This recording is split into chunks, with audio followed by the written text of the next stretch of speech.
আহা, আফসোসের ব্যাপার। এত লম্বা আখিরাত কেমনে পার হবেন? এত লম্বা কবরের জিন্দেগি কেমনে পার হবেন বলেন তো? নূহ আলাইহিস সালামের জামানায় যারা মারা গেছে তারা আজ কত হাজার বছর কবরে পড়ে আছে।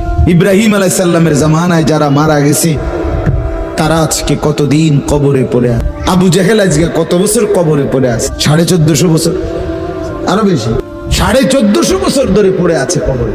এরপরে তো হাসরের মাঠ, এরপরে তো ফুলসেরা, এরপরে তো জাহান্নাম, আর তো রইছে।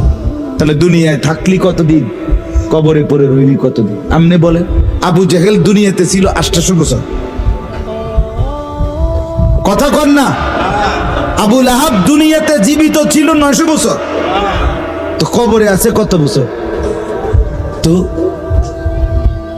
বাঁচছে কয় বছর? নাহলে 60 বছর, নাহলে 70 বছর, ঠিক কি না বলেন?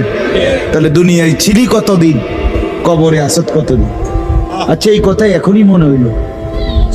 হ্যাঁ, এরপরে তো সামনেরটি রয়েছেই মিয়া।